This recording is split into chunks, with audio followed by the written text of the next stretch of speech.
Jaundice affects 2/3 of newborns around the world. 10% of those cases require some kind of treatment. If they don't receive therapy, it can lead to lifelong brain damage or even death. The solution is shine blue light on as much of the baby's surface as possible. Why is that hard? We know how to generate bright light. The issue is, how do you do it in the context of the developing world? My name is Timothy Prestero. I'm one of the founders of Design That Matters. What we do is we find the world's best social enterprises that are making a difference in developing countries. We design new products and services that make them more effective. The biggest difference between design and engineering is, as an engineer, you can say, well, they're using it wrong or they didn't read the manual. In the world of design, there's no such thing as a dumb user. There are only dumb products. The question that we're trying to solve is, how do you make a phototherapy device that's hard to use wrong? We interview doctors and nurses overseas. We found one who said, the baby, when it's lying under the lights, looks cold. So what I do is I put a blanket over the baby. Well, now it's not getting any phototherapy at all. So Firefly has phototherapy from above and below. One of the difficulties of designing Firefly was we wanted to really design it for the third world context, which means that we didn't want to have any moving parts or any openings for bugs to get in. So for this device, we were able to draft up a lot of engineering concepts about how to seal the device.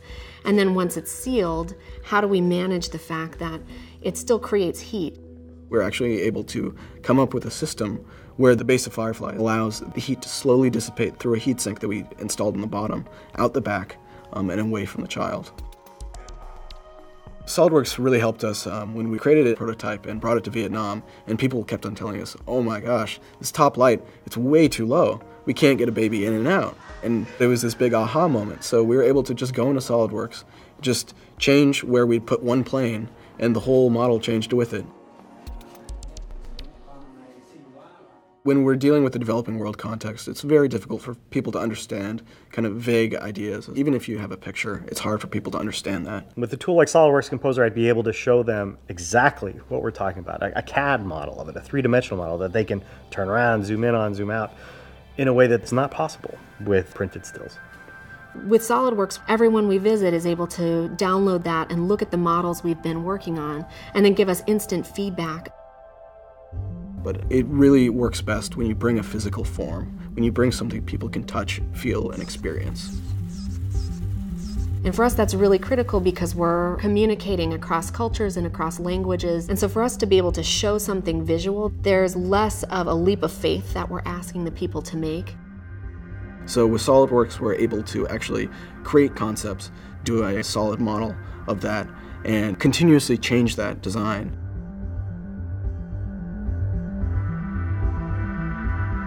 With Firefly, we've just passed 100 infants successfully treated, which is a great milestone for us. And we're currently working on setting up manufacturing in Southeast Asia to service Southeast Asia and beyond with the device. I think that once you get into design and engineering as a practice, it's really hard to look around at the world and take it as it is. You see all of these opportunities to make life better. The opportunity to apply design in a context where there are so few resources and there are so few opportunities, we could spend the rest of our lives doing this. SolidWorks has been a wonderful tool for helping us to tell the story so that we can all imagine the better result.